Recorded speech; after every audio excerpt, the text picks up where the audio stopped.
Live चालो अपने लेके जाए, कैसे चालो, अपने से नहीं रुका जाता भाई, सीधी ही बात है।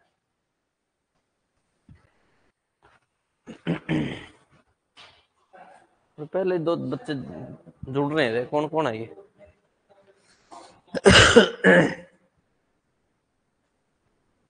हैं? ठीक, चलो भाई एक काम करो, शुरुआत करते हैं जीरो लेवल से, ठीक है? और सीधी सी बात है, मैं तुम्हें पहले बता देता हूं, क्लियर। मैं बहुत अच्छे जानता हूं तुम लोगों को, तुम लोगों को क्या, एग्रीकल्चर वालों को, तुम्हारी हिंदी 0% है, 0% है, कुछ नहीं आता। अरे सही है गलत है ये? है 0% है ना तुम्हारी? अरे क्या सीन है रे इसका, वो दूसरा बदल दिया गया। चलो कोई बात नहीं, 0% से तुम हाई लेवल की कर देंगे रे ना, लेकिन वो भाई मैं नहीं कर सकता रे, है वो तो मैं नहीं कर सकता, वो करोगे तुम। आजा आजा बेटा, आगे आजा, शर्माने की कोई जरूरत नहीं है ना? और सही बात, आजा आजा। हाँ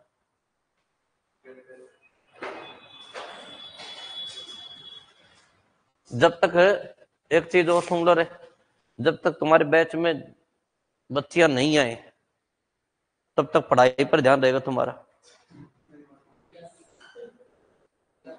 तो सबका ध्यान अब किस पर रहना चाहिए? पढ़ाई पर, बस, है ना? और मेरी तरफ देखते रहा करो।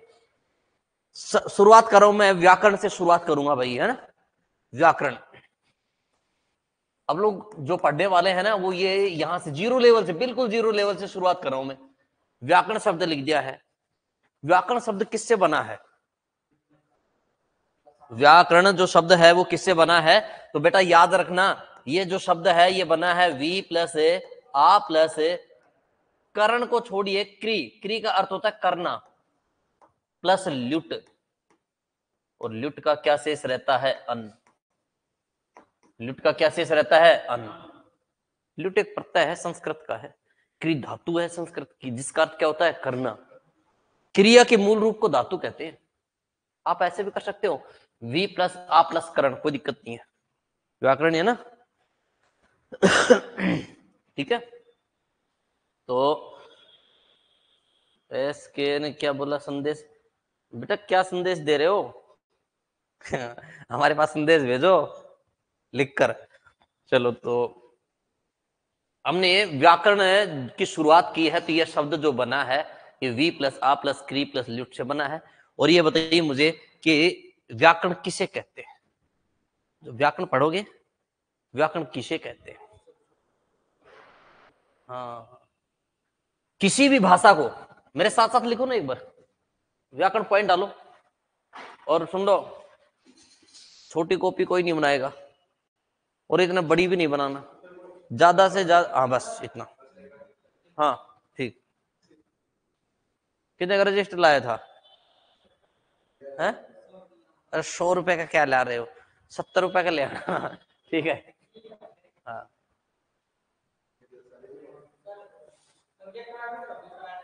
है? क्या बोल रहा बेटा? बेटा इसमें रफ में लिख रहा है, लिख ले। लेकिन तुम लोगों को इतना बता दिया है कि अपने लिए ये जो 45 नंबर करवाऊंगा मैं, इतना बताया ना? कितने नंबर? 45। कितने क्वेश्चन आएंगे? 15।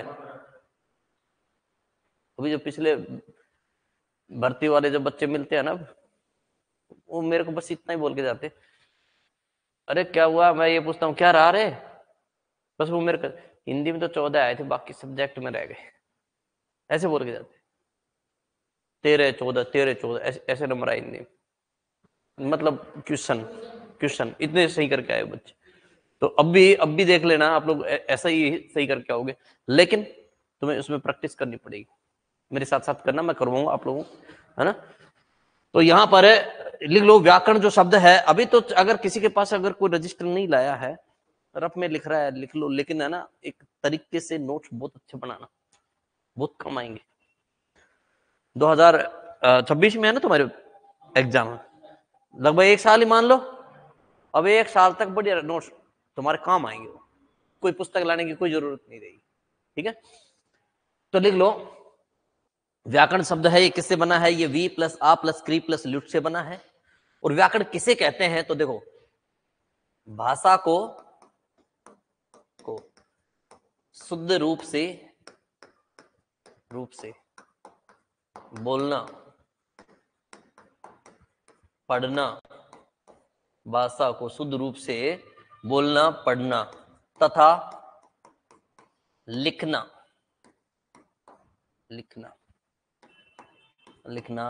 सिखाने की विधा को व्याकरण कहते हैं।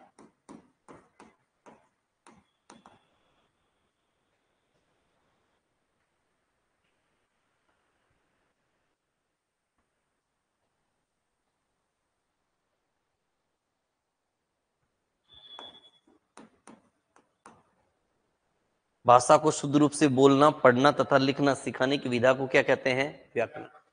ठीक है, अगर ये व्याकरण नहीं होती ना तो कुछ का कुछ बोलते, बोलना नहीं आता। ये हमें शुद्ध बोलना, शुद्ध पढ़ना तथा शुद्ध लिखना सिखाती है। ठीक है, ये व्याकरण। अब यहां पर ये देखिए, एक शब्द लिखा ना विधा, विधा लिखा है, एक विधा है तो एक शब्द क्या है? विद्या। विधा और क्या? विद्या। दोनों में अंतर बता दो मुझे। शब्द को है ना अपने सिलेबस में, है ना, एक एक टॉपिक बता दूंगा। तो 12 टॉपिक है बस तुम्हारे, 15 क्वेश्चन है, लेकिन टॉपिक है तुम्हारे शानदार वाले, सारे बढ़िया सॉलिड हिंदी के टॉपिक सॉलिड दिए हैं भाई तुम्हें। एक तो विधा शब्द है और एक क्या है? विद्या। और तुम लोग ये इतना और बता दो मेरे को, तुम 4th ग्रेड का भी भरोगे क्या? भरना तो है ही, है ना? ये सॉरी मैं बताऊं, पिछली बार है ना, अरे नहीं वो बात मैं बता दूं तुम लोगों को। पिछली बार जब बैच चल रहे थे ना ये सुपरवाइजर के, उस समय सफाई कर्मी की भर्ती आई थी, जो रद्द हो गई। तब भी बच्चों चुपचाप भर रहे थे वो। एक तो मेरे को कह रहा है सर मेरा एक्सपीरियंस बनवा दो ना। मैं बोलूं मैं सफाई कर्मी लग रहा हूँ, एक्सपीरियंस बनवा दूं?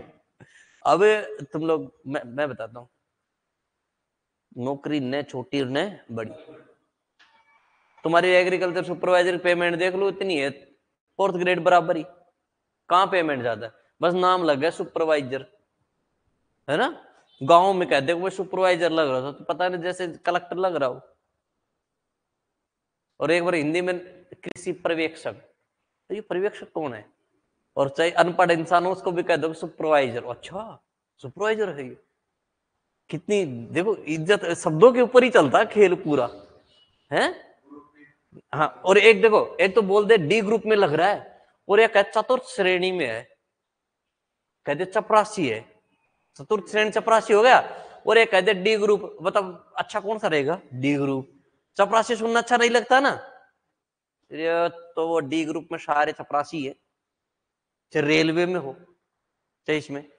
मेरी बात सुनो, जिस बंदे की 18,000 पेमेंट थी ना, 18,000, वो पता कितनी हो जाएगी? वो हो जाएगी शायद 46 या 48, 8वां वेतन लगते ही दुगनी से ज्यादा बढ़ रही है। अब सोच के देखिए, आप उसमें भी अगर 4th ग्रेड में भी लग गए ना तो उसकी तो वैसे ही ठीक ठाक रहती है, तुमसे तो ज्यादा ही रहती है,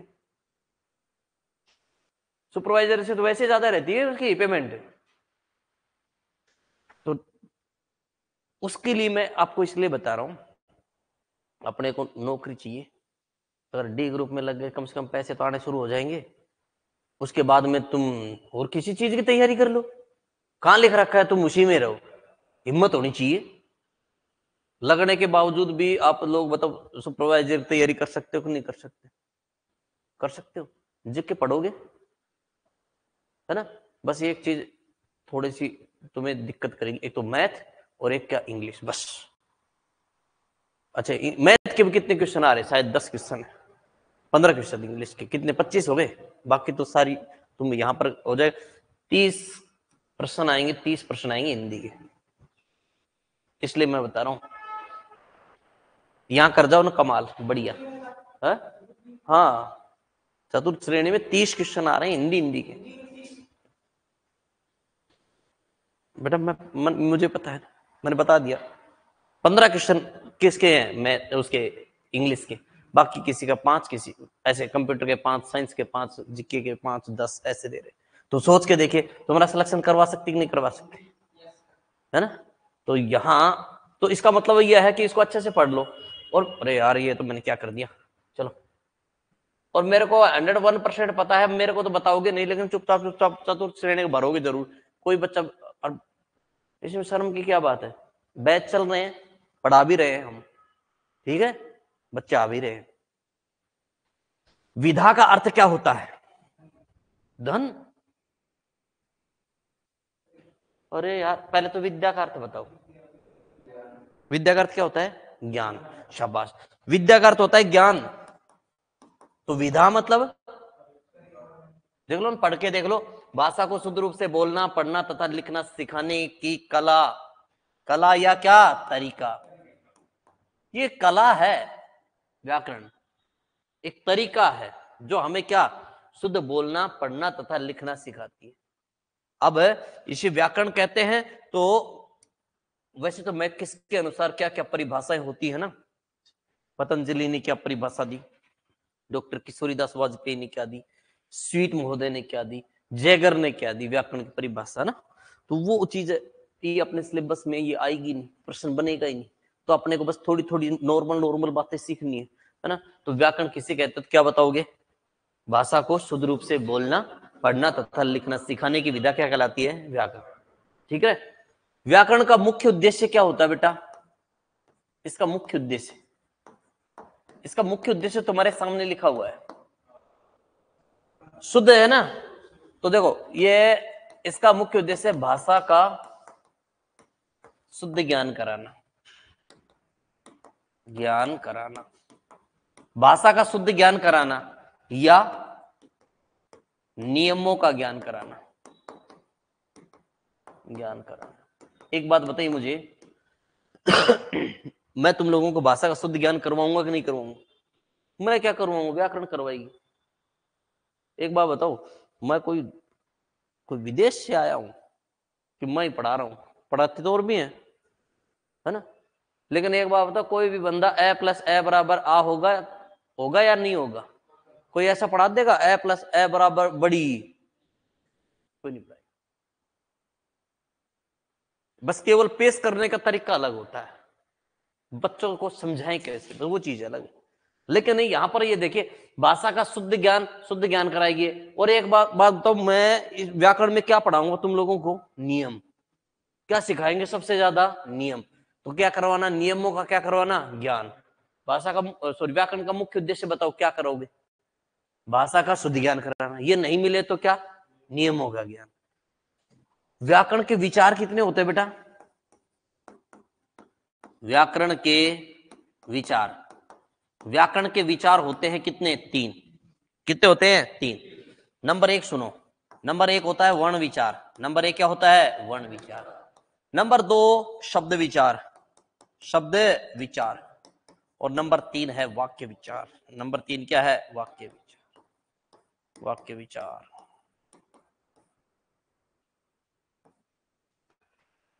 तीन हो गए, कौन कौन से बताओ रे। एक तो आपके सामने है रे क्या, वर्ण विचार है, एक क्या है, शब्द विचार, और एक क्या है, वाक्य विचार। पहली बार अपने सामने शब्द आ चुका है। अभी पहला टॉपिक कौन सा है, वर्ण विचार। कौन सा, वर्ण विचार। अच्छा तो ये बताओ मुझे, वर्ण किसे कहते हैं, वर्ण किसे कहते हैं, भाषा की सबसे छोटी इकाई, शब्द की नहीं, किसकी, भाषा की सबसे छोटी इकाई को क्या कहते हैं, वर्ण। और वर्णों से क्या बनता है, शब्द। और शब्दों से क्या बनता है? वाक्य। भाई वर्णों के सार्थक समूह को शब्द, शब्दों के सार्थक समूह को वाक्य। लेकिन मुझे ये बताओ, इधर लिख देता हूं, इधर लिखो, इधर। हाँ, ये बताइए मुझे, पद किसे कहते हैं? पद।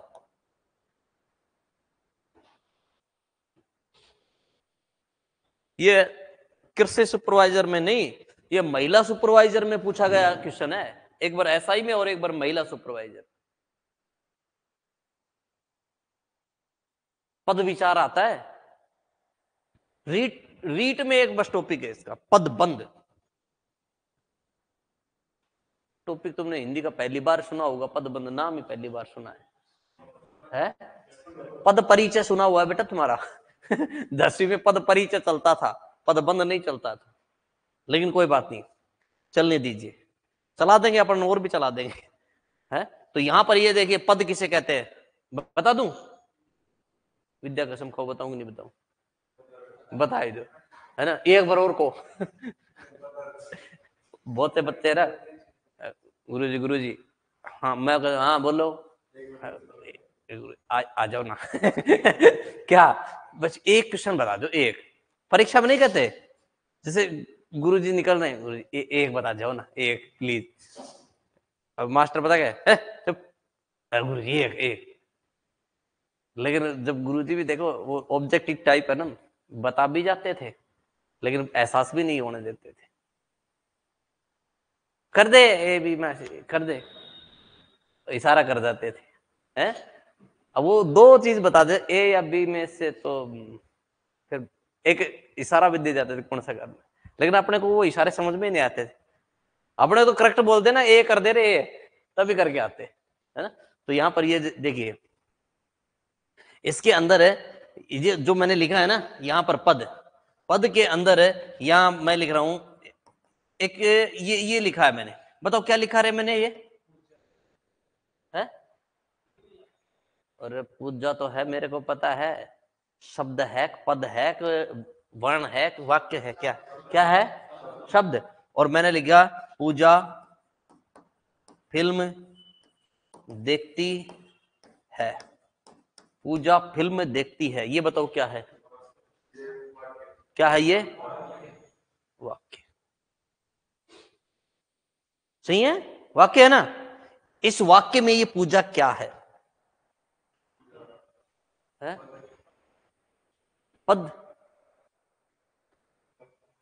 कर्ता वर्ता नहीं बेटा, कर्ता और संज्ञा मैं पूछ रही नहीं रहा हूं मैं तो, ये ऑप्शन अपने तो। अब इस वाक्य में पूजा पता है क्या है? पद। परिभाषा बता दी बेटा मैंने, परिभाषा लिखी नहीं है ना, फिर भी मैं कह रहा हूं तुम लोगों को परिभाषा समझा चुका मैं, किसकी? पद की। जैसे सुनो, अच्छा इसकी परिभाषा क्या? वाक्य में प्रयुक्त शब्दों को, वाक्य में प्रयुक्त शब्दों को, बताओ वाक्य में प्रयुक्त शब्दों को क्या कहते हैं? वाक्य में प्रयुक्त शब्द हैं उनको क्या कहते हैं? पद। अब इस वाक्य में ये जो पूजा है, जो शुरू में तुमने कहा था गुरुजी शब्द है, बिल्कुल सही था। फिर मैंने एक वाक्य बना दिया, इसमें ये, इस वाक्य में ये पूजा क्या है, तो क्या बताओगे? पद।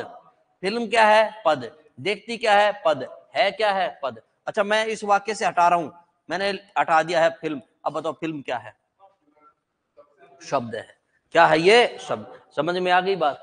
जब शब्दों का प्रयोग किसमें कर दिया जाए? वाक्य में, तो वह क्या हो जाता है? पद। ठीक है, तो एक ये हमें परिभाषा मिल गई है कि पद किसे कहते हैं, तो क्या बता दोगे? वाक्य में प्रयुक्त शब्दों को क्या कहते हैं? पद। ठीक। अच्छा इसके जैसा एक शब्द और लिखूं क्या? पद्य। अरे यार, एक तो फिर गद्य भी तो आता है, पद्य और क्या? गद्य। ठीक है भाई, ये है ना, अभी ला, पद्य और क्या है? गद्य। तुम लोगों ने पढ़ा तो है ना? है, अरे गद्य पद्य पढ़ के तो आए हो यार, इतना तो है नहीं कि बिल्कुल ही। अब देखियो तुमसे मैं पूछता हूँ ना, अरे हिंदी छोड़े हुए कितने साल हो गए साहब, हमने पढ़ी नहीं, हिंदी नहीं पढ़ी। 10वीं तक तो हिंदी थी। हाँ संज्ञा सर्वनाम है, लेकिन वो तुम्हारे सिलेबस में है ही नहीं संज्ञा सर्वनाम।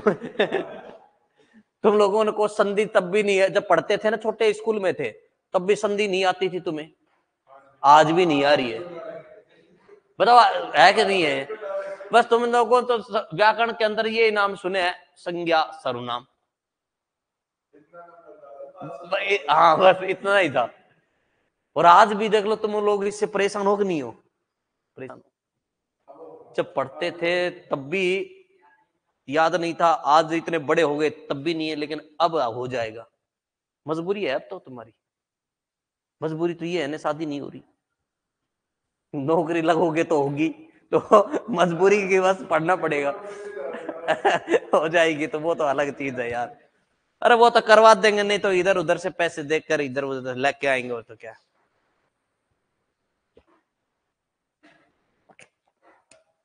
अच्छा सुनो, पद्य और गद्य पढ़ा है तो मुझे बता दो, पद्य किसे कहते हैं?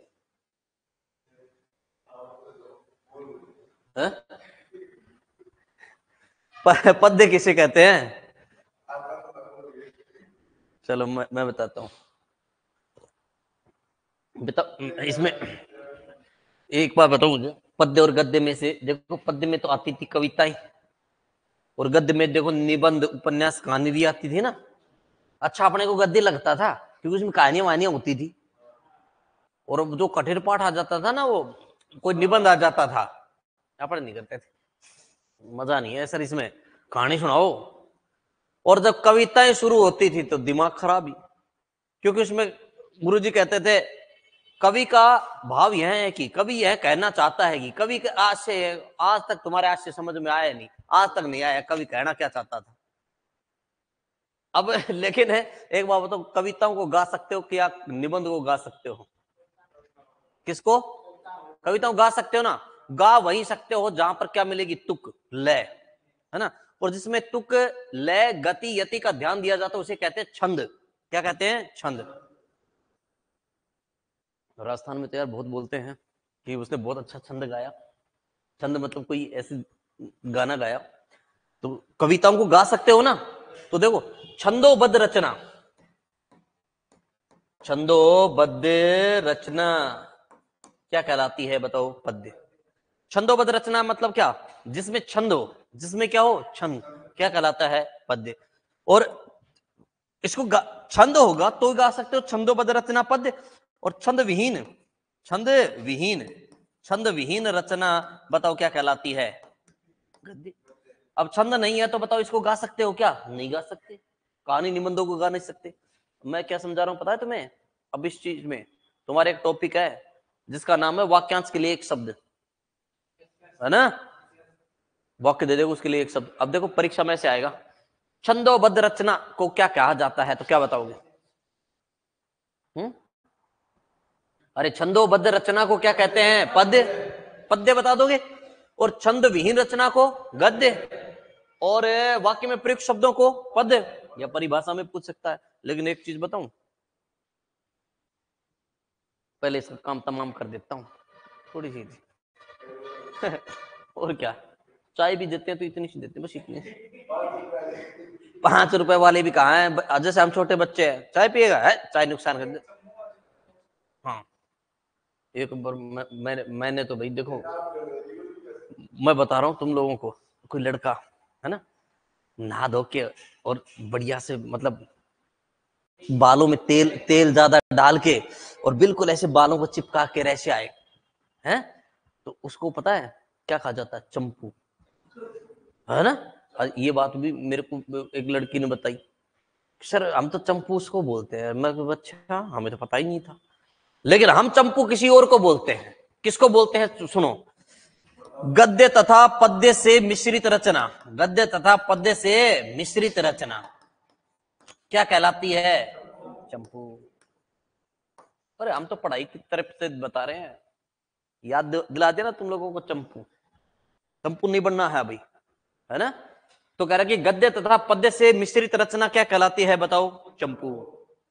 इन दोनों से मिली हुई रचना एसआई में, एसएससी में, सेकंड ग्रेड में, फर्स्ट ग्रेड में, भाई साहब थर्ड ग्रेड में तो नहीं मैंने देखा है अभी तक। तो ये सब्जेक्ट में बहुत प्रश्न आ चुका है इसका। हिंदी के अंदर तो लिटरेचर में होता है कि हिंदी का पहला चंपू काव्य कौन सा है? राउल वेल है, जो रोड़ा कवि ने लिखा। लेकिन आपने को लिटरेचर में घुसना ही नहीं है। बस अपने को तो ये 4 बातें याद रखियो। पद किसे कहते हैं तो क्या बताओ, बताओ। वाक्य में प्रयुक्त शब्दों को। पद्य किसे कहते हैं? छंदोबद्ध रचना। गद्य किसे कहते हैं? छंद विहीन रचना। और गद्य तथा पद से मिश्रित रचना क्या कहलाती है? चंपू। क्या कहलाती है? चंपू। ठीक है, आगे चले। पहला टॉपिक अपना, पहला पॉइंट अपना बताओ कौन सा आएगा? वर्ण विचार। कौन सा आएगा? वर्ण विचार। अच्छा एक चीज सुनो, आपके चतुर्थ श्रेणी का यदि भरोगे तो उसमें भी नहीं है टॉपिक, सुपरवाइजर में भी नहीं है। कौन सा? वर्ण विचार। जब नहीं है तो फिर ये कहोगे सर हमें क्यों पढ़ा रहे हो? मैं तो पढ़ाऊंगा, मेरी मर्जी है। और तुम भी पढ़ोगे। क्यों? पहले बहुत नखरे कर लिए तुम लोगों ने, है ना, कि हम नहीं पढ़ेंगे। अब तो बस ये है कि ठोकर लग चुकी है, अब तो पढ़ना ही है अपने को। बेटा अब देखो, तुम लोगों को इतना बता दूं, तुम्हारी उम्र पार हो चुकी है, 18+ हो गई। अब मेरी बात सुनो, बुद्धि का पूर्ण विकास हो गया। चाहे मैं कुछ भी बोलूं, चाहे मैं तुम्हें गलत शिक्षा दूं, मान लीजिए मैं खड़ा होकर मैं गलत शिक्षा दे दूं तुम्हें, ऐसे को मत पढ़ो रे तुम, घर अब ये जिंदगी है, मजे लो, घर वाले पैसे दे ही रहे। एक बात बताओ, तुम लोग मेरा कहना मान जाओगे? नहीं मानोगे? क्यों नहीं मानोगे? मानना पड़ेगा। गलत शिक्षा नहीं मानोगे तो अच्छी मान जाते हो। देखा, एक बात बताओ, तुम लोगों को गलत शिक्षा, गलत और सही का पता है कि नहीं है? बुद्धि का पूरा विकास हो गया। अब तुम लोगों को ऐसी मैं शिक्षा दूं, बेटा पढ़ लिया कर, ये कर लिया कर, वो कर लिया कर। ये बात तो मेरी बहुत बड़ी गलती है। जब तुम लोगों को खुद को समझदार इतने ऐसे हो गए हो कि हाँ मुझे क्या करना है? पढ़ना है, तो अपने आप पढ़ लोगे। अब तुम लोगों के सामने देखो, तुम्हारे सिलेबस में ये टॉपिक है ही नहीं और मैंने लिख दिया है कि भाई यहां पर ये लीजिए, पहला टॉपिक कौन सा पढ़ेंगे? वर्ण विचार। और ये बात तुम्हें भी पता है, वर्ण विचार आएगा तो ही तुम्हें क्या आएगी? संधि, अन्यथा नहीं आएगी। अच्छा इसमें से क्वेश्चन तो एक भी नहीं आएगा, लेकिन इसको बहुत अच्छे से देखो। एक बात बताओ, अपनी नींव अच्छी हो जाए तो इमारत अच्छी बनेगी कि नहीं बनेगी? आराम से बनेगी। और नींव कच्ची छोड़ दो, इमारत कितनी बड़ी खड़ी कर दो, रह जाएगी। अगर मैं यहां पर आज शुरुआत कर देता, लो बेटा तुम्हारी संधि लिखिए, नीचे से तुम्हारी नींव क्या है? खोखली। अब देखना धीरे धीरे ना बच्चे और आएंगे, और आएंगे। लाइव क्लास में बोल रहा हूं ना, चल रहा ना, आएंगे, उनको भी दूंगा मैं, ये ऐप दूंगा। वो देखना कि तुम्हारे अंदर और नए बच्चों के अंदर जो वर्ण विचार के बाद में संधि टॉपिक से जो आएगा ना बच्चा, उसमें तुम्हारे अंदर अंतर देख लेना, खुद अंतर देख लेना कि हमें कितना आ रहा है और इसको कितना आ रहा है। ये है। तभी तो बच्चे, बताओ, सब बच्चे नया बैच मांगते कि नहीं मांगते? नया चाहिए। चाहे 4 ही बच्चे हो, 2 एक ही आया हो ना बच्चा, तो भी कहेगा सर नया बैच। नया बैच कब शुरू? क्योंकि उसको पता है कि मेरी नींव है ना वो मजबूत होनी चाहिए। हाँ, और क्या। मैंने तुम लोगों को कह दिया था ना, जो बच्चे पुराने वाले बैच में बैठे थे, मैंने तुम लोग बोल दिया था थोड़ा समय लग सकता है, 10 दिन 5 दिन, लेकिन आपको शुरुआत से पढ़ा देंगे नए बैच। तो यहां पर ये देखिए, वर्ण विचार की बात करें तो इसमें 5 क्वेश्चन लिख रहा हूं बेटा। नंबर 1 सुन लो, भाषा की सबसे छोटी मौखिक इकाई।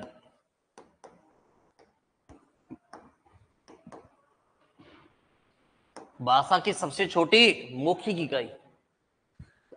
हाँ, मैं ये बात तो बताना भूल ही गया। मैं तुम लोगों को इस टॉपिक में, वर्ण विचार में, वो चीजें पढ़ाऊंगा केवल जो जो किस में काम आएंगी? संधि। बस वही पढ़ाऊंगा, पूरा टॉपिक नहीं पढ़ाऊंगा भाई। ठीक है, कारण तो ये है ना, क्योंकि भाई आप इसमें से क्वेश्चन तो आएगा नहीं। अब नहीं आएगा तो अपने को बस उतना ही सीखना है जितना किस में काम आएगा? संधि। ठीक है। और हाँ, अगर कोई बच्चा ज्यादा इंटरेस्ट ले रहा हो कि यार मेरे को तो पूरा टॉपिक आना चाहिए, तो मेरे से पूछ सकते हो कोई भी क्वेश्चन, कहीं से कोई भी क्वेश्चन पूछ लेना। ठीक है। भाषा की सबसे छोटी मौखिक इकाई, नंबर 2 लिखिए, 2 लिखना नहीं है। भाषा की सबसे छोटी लिखित इकाई। सुंदर सुंदर लिखूं या फिर ऐसे चलती राइटिंग में लिख दूं रे? समझ में आ रहा है ना? सुंदर सुंदर लो। नंबर 3, भाषा की, और इसमें लिखा नहीं जा रहा, सबसे छोटी इकाई। अरे सुंदरी थी पहले वाली, कहां है ना? लिखो। अरे यार क्या करें। अर्थ की दृष्टि से, अर्थ की दृष्टि से भाषा की सबसे छोटी इकाई। ये कौन बात कर रही थी? मैं डांट के आता हूं, रुक जाओ। तुम चुपचाप रहियो, हल्ला मत करियो।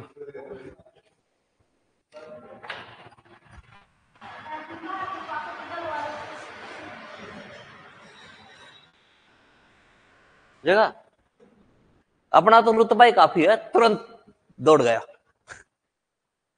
अरे अर्थ की दृष्टि से भाषा की सबसे छोटी इकाई। और एक देखिए 5 नंबर पर एक और 5 नंबर का क्वेश्चन और दे रहा हूं। भाव या भावार्थ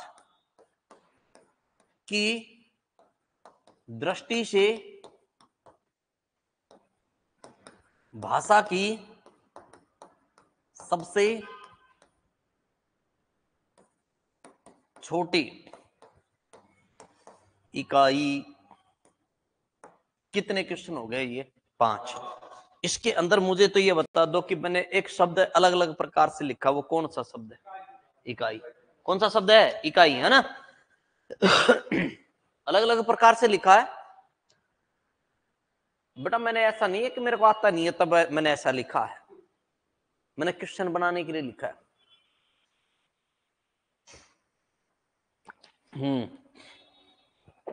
क्यों? क्योंकि इसमें से एक टॉपिक है तुम्हारे सिलेबस में, एक तो शब्द शुद्धि और एक क्या? वाक्य शुद्धि। हिंदी व्याकरण के सबसे कठिन टॉपिक 2 ही है, शब्द शुद्धि और क्या? वाक्य शुद्धि। बाकी सारे सरल हैं। अब मैं वही टॉपिक तुम्हें पढ़ाने के लिए, वही समझाने के लिए कुछ बातें वही लिख रहा हूं। देखो एक शब्द तो ये है, ए बी सुनो, और एक क्या कर रहा हूं मैं? इकाई। सी इकाई। और डी,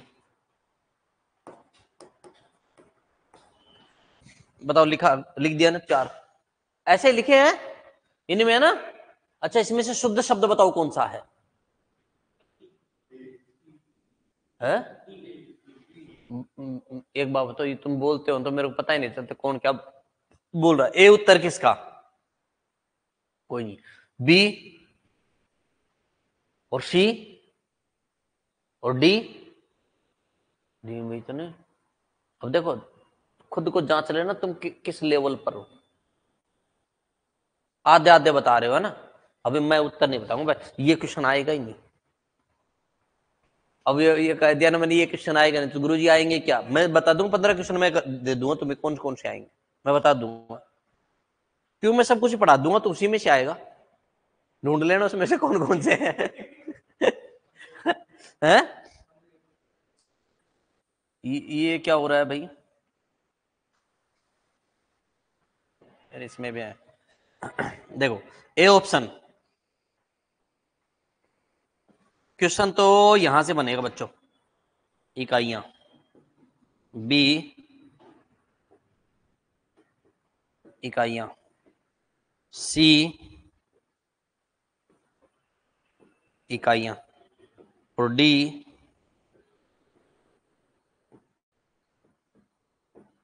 ये क्वेश्चन बनेगा यहां पर। अच्छा ये इन बच्चों ने भी एस के, बेटा ये जो एस के है ना, वो तुम अपना नाम बताओ भाई, क्या नाम है ना? और क्या? एस के वेस के मत रखा करो। अपना अच्छा सा नाम होना चाहिए, बढ़िया वाला। शॉर्ट फॉर्मों से काम नहीं चलेगा। अब अभी मेरी बात सुनो, कहते ना मैं सब चीजों को ट्रिक बना सकता हूँ, लेकिन मैं नहीं पढ़ाता, मैं केवल केवल बच्चों को समझा के पढ़ाता हूँ। अब समझा के पढ़ाता हूँ ना, आज देख लो तभी बच्चे ना आज ही कहते गुरुजी मजा आ गया। एक बात बताओ, ट्रिक में रटना होगा कि नहीं होगा? ट्रिक तो एक प्रकार का सूत्र है कि नहीं है, बताओ? एक दो ही ट्रिक याद रहती है बच्चे के, कितनी ट्रिक याद कर लेंगे? फालतू की बातें कर दी, ट्रिक ट्रिक। वो फिर रट ही लो, हिंदी को क्या ट्रिक? हाँ पूरी को रट लो। अच्छा संदेश कुमार, चलो ठीक है बेटा। ए ऑप्शन की, अरे आप देखो रे, शुद्ध शब्द ढूंढना अपने को। ए ऑप्शन किसका? अरे ये क्वेश्चन है, इकाइयां इकाइयां इकाइयां इकाई, इसमें से शुद्ध शब्द किसका, कौन सा है? ए किसका? एक, दो, बी, बी, अच्छा सी और डी। बता दिया करो, जब तुम्हारा है ना गलत हो जाए तो हो जाए। हाँ ये 8वीं 9वीं क्लास थोड़ी ना, 10वीं क्लास। गलत खड़े है, मुर्गो बन जा। और मॉनिटर कौन है रे, खड़ा डंडा लाए। जैसे डंडे का नाम लेते थे ना, जब हमारे प्राण सूख जाते थे आज मारेगा है। और वो मॉनिटर भी ऐसा लाता था जैसे कि हम उसके दुश्मन हो। ये तो ना बढ़िया भयंकर, उसको मिलते कहां थे वो डंडे पता ही नहीं। बहुत तेज पीटते थे मास्टर भाई साहब उस समय। चलिए अभी यार ये क्वेश्चन नहीं है, ए ऑप्शन सुनो बच्चों। अरे ऑनलाइन वाले बच्चे हैं ना, ये 3 बच्चे हैं ना, ये मेरे से जुड़े हुए हैं। बेटा उत्तर दिया करो रे, तुम्हारे भी तुम कोई, अब तुम एक बार बताओ, जब जुड़े हुए हो तो लिखने में ए और बी लिखने में कोई दिक्कत थोड़ी ना आ रही है, बता दिया करो। क्यों भाई? हाँ क्योंकि मैं भी तुमसे बात कर लूं, मेरे को मजा आता है तुमसे बात करते। हाँ कोई फालतू बात करेगा तुरंत ब्लॉक भी तो करूंगा, एक दो को तो ब्लॉक करूं। अरे यार, और क्या, जब तक कुछ है ना उथल पुथल नहीं हो ना जिंदगी में, तब तक मजा नहीं आता, करना चाहिए। लेकिन देखो, अरे तुमसे इतना दगा नहीं करेंगे हम। दवाइयां, सी, दवाइयां और डी, दवाइयां।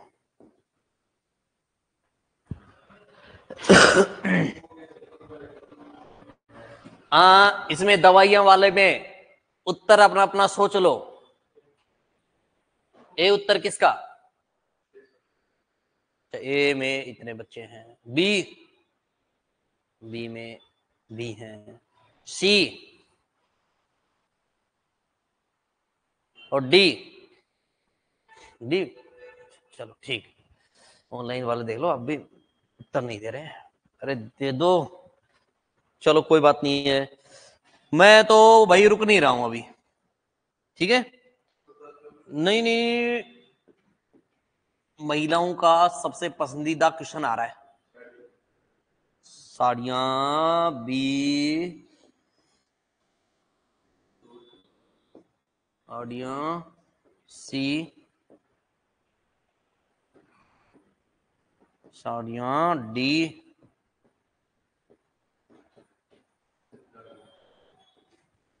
चार क्वेश्चन दे दिए, 4 ऑप्शन दे दिए हैं, है ना?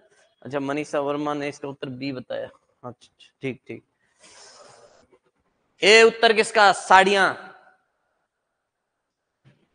ए, 1 2 3 4 5, 5 बच्चे।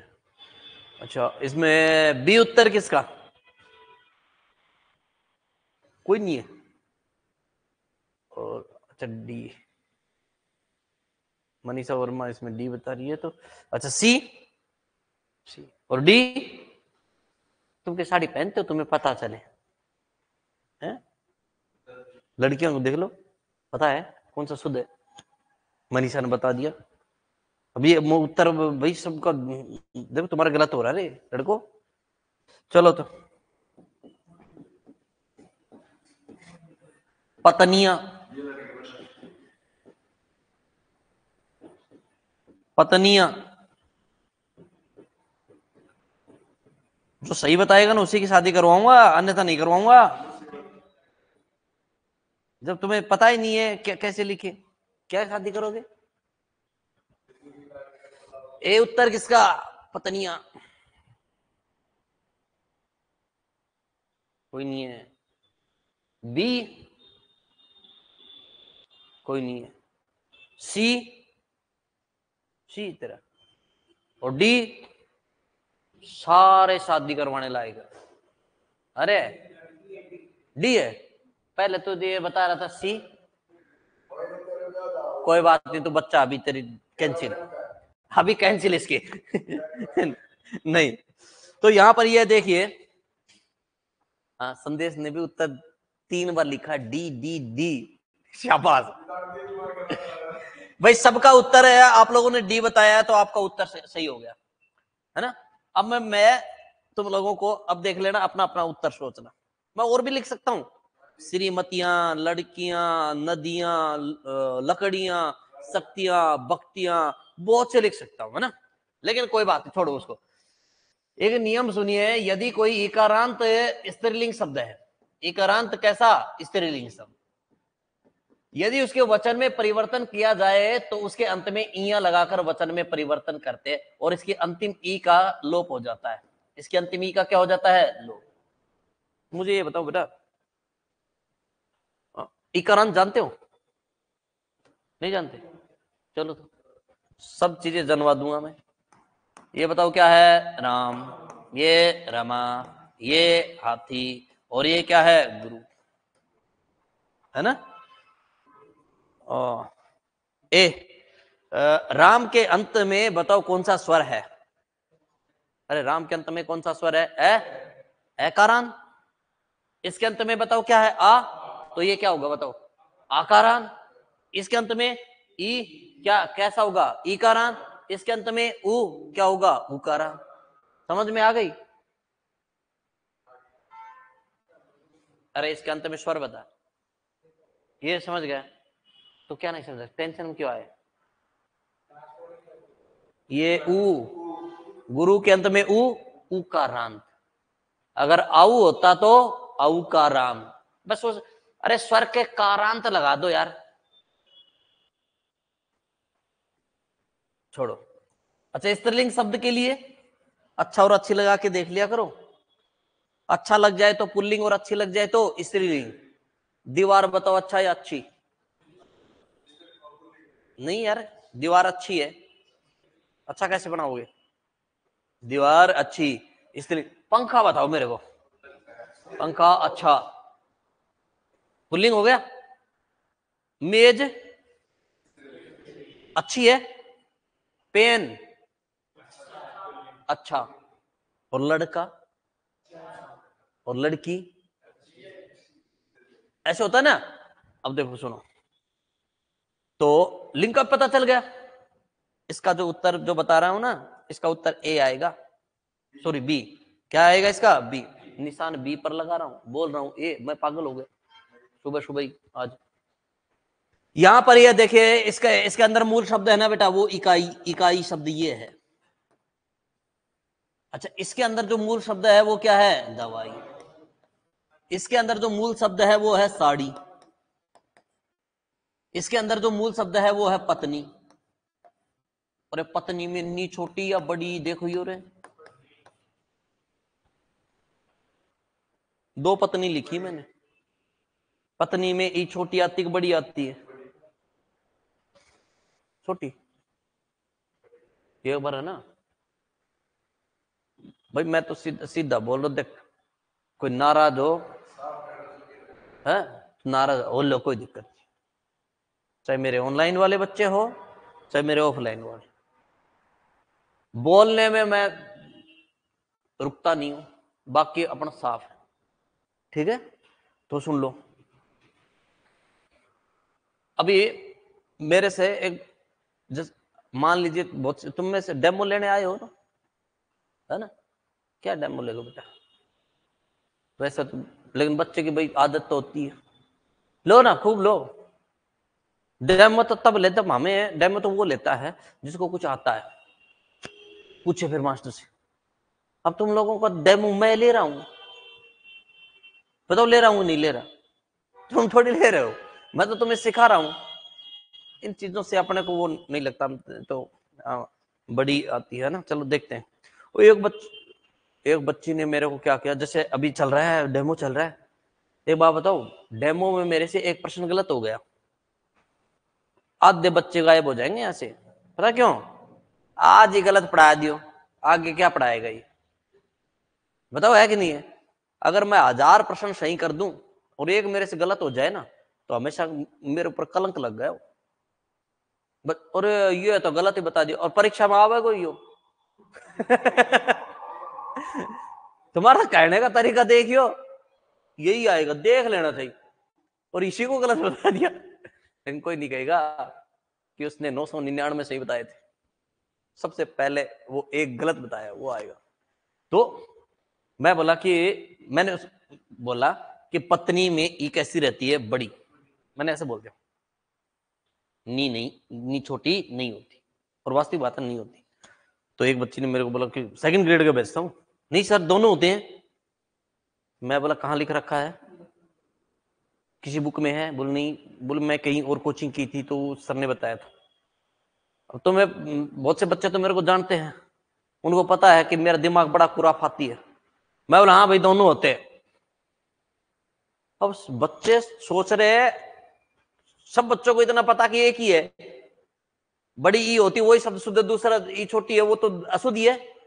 मैं बोला भाई दोनों होते हैं। उन्होंने कहा सर दोनों कैसे? मैं बोला मैं बताता हूं, जो बड़ी ई है वो रियल पत्नी, और जो छोटी ई है ना वो प्राइवेट पत्नी।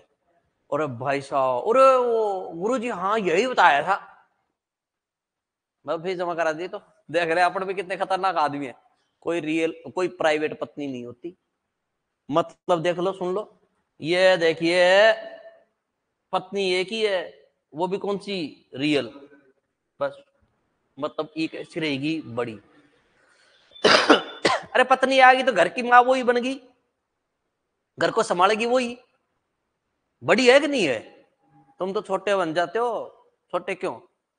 और क्या, मजदूर बढ़ जाते हो, बाहर निकल जाओ घर से, कमा के लाओगे तुम तो, लाओगे कि नहीं लाओगे? मजदूर बने कि नहीं बने? और पहले तो अपने घर में थे, मस्त रह रहे थे माता पिता के राज में, और जैसे शादी हुई, बच्चे हुए, बताओ कमाना पड़ेगा कि नहीं पड़ेगा, और घर से बाहर निकलना पड़ेगा कि नहीं पड़ेगा? अब ये मत कह दियो हम तो ऑनलाइन घर से काम करेंगे। चलो एक बात बताओ बेटा, सबके अंत में बताओ क्या है? अरे सबके अंत में ई है ना, सबके अंत में ई है, ई है तो बताओ क्या है? इकारांत या अकारांत या अकारांत, बताओ। क्लियर हो गया ना, इकारांत है। अच्छा ये बताओ मुझे, इकाई अच्छी या अच्छा? अच्छी स्त्रीलिंग है। दवाई अच्छी स्त्रीलिंग है। साड़ी अच्छी, पत्नी अच्छी, सारी स्त्रीलिंग है ना। अब इसके अंत में क्या लगाई? इया। देखो पहले तो ये उत्तर तुम्हारा सही आया था ना, डी सबका। जब इसके अंत में आप इया लगाओगे तो बताओ, बड़ी जो पत्नी में बड़ी ई है ना, उसका क्या हो जाता है? लोप। छोटी ई आएगी तो बताओ उत्तर सही आया कि नहीं आया? आ गया ना। अरे सारे शब्द इकारांत और स्त्रीलिंग में मिल गए हैं, वचन में परिवर्तन करने के लिए क्या लगाओगे? इया। साड़ी के अंत में भी लगा दो क्या? इया। क्या लगा दो? इया। अब बताओ मुझे कि कौन सा उत्तर आएगा? हैं? अरे नीचे बिंदु भी होना चाहिए, बताओ उत्तर डी आएगा कि नहीं आएगा? इसका तो लोप कर दोगे, छोटी आ जाएगी, सही है ना? हाँ, बच्चा एक भी नहीं छूटना चाहिए। पोलियो की ड्रॉप चल रही है, जैसे पहले ऐड आती थी ना पोलियो की, है ना, 2 बूंद जिंदगी की, एक भी बच्चा नहीं छूटना चाहिए, सबको पता होना चाहिए। अरे सबके समझ में आ गई साड़ी? हाँ। अब देखिए ये दवाई देखिए, दवाई के अंत में क्या लगा दूं? इया। 3 बच्चों का सही था, जिसमें से 2 बच्चे मेरे से पढ़ चुके ये शब्द शुद्धि, 1 बच्चा नहीं पढ़ा, उसका भी सही, बाकी सबका गलत था। एक बात बताओ, उत्तर बताओ पहले तो मेरे को, कौन सा उत्तर आएगा? हैं? डी कहां रे? हाँ, अब बताइए मुझे, इसका तो लोप कर दो ना, इसका तो लोप कर दिया, दवा बच गया, इसके इया जोड़ोगे तो बताओ क्या आएगा? इसका उत्तर है बी। जितने मेडिकल पर लिख रखा सब पर गलत। तुम लोगों ने तो वो देख कर ही तो बताया था, ले ये तो उत्तर सही आ गया, ए। कितना सरल प्रश्न आयो, है ना? परीक्षा में ऐसा होता तो ले यार ये तो सरल प्रश्न, ये उत्तर है, ये तो अपना आ ही गया। हाँ, संदेश ने भी उत्तर दिया भी है, ये प्रश्न तो पक्का सही है अपना। लेकिन बाहर जब आते हो तो उत्तर आंसर की आएगी, अरे यार ये गलत कैसे हुआ, ये एक नंबर और 3 नंबर और कम हो गए, नेगेटिव और चले गए। अब बताइए बेटा इसका उत्तर क्या आएगा? इसके इया जोड़ोगे तो ये सबसे खतरनाक क्वेश्चन। कशी पहले वाली छोटी तो है, तो ये भी बताओ छोटी होगी कि नहीं होगी? उत्तर आएगा क्या? ए। क्या उत्तर आएगा? ए। समझ में आ गई बात? अब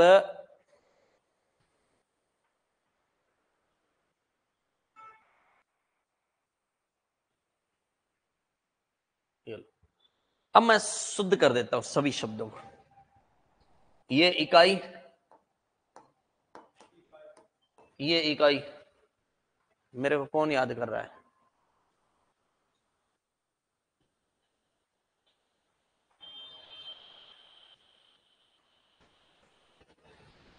हो गया?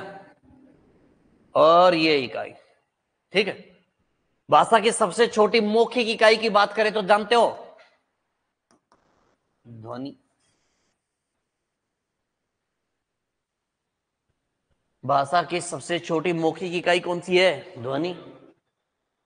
और बेटा भाषा की सबसे छोटी लिखित इकाई, अरे मौखिक मतलब मुख से बोलते हैं वो, मैंने बोला ए, मौखिक इकाई हुई कि नहीं? और मैंने बोला लिखित इकाई, तो वो है वर्ण। वो क्या है? वर्ण। और भाषा की सबसे छोटी इकाई की बात करें तो भी क्या है? वर्ण। भाई एकदम मौखिक पूछ ले तो क्या बताओगे? ध्वनि। लिखित पूछे तो वर्ण, और सबसे न तो मौखिक न लिखित, सबसे छोटी पूछे तो क्या? वर्ण। और अर्थ की दृष्टि से भाषा की सबसे छोटी इकाई क्या होती है? शब्द। क्या होती है? शब्द। जो अर्थ देता है तो वो शब्द ही देगा, क्या होता है? शब्द। और भाव या भावार्थ की दृष्टि से भाषा की सबसे छोटी इकाई क्या होती है? वाक्य। क्या होती है? वाक्य। ठीक है, ये नीचे वाला तो छोड़ दीजिए, ये तो मैंने समझाने के लिए वैसे समझाया है, क्योंकि इससे में क्वेश्चन आता है। अपने तो यहां से 5 क्वेश्चन याद करने हैं। बताओ भाषा की सबसे छोटी मौखिक इकाई बताओ कौन सी, और लिखित इकाई, और सबसे छोटी इकाई, और अर्थ की दृष्टि से, भाव या भावार्थ की दृष्टि से, वाक्य। ठीक है, तुमने कितना लिखा है? कुछ ही नहीं लिखा बेटा, तो एक काम करो, ये लिख लो ऐसे कैसे, है ना, फिर उसके बाद में वो लिखिए।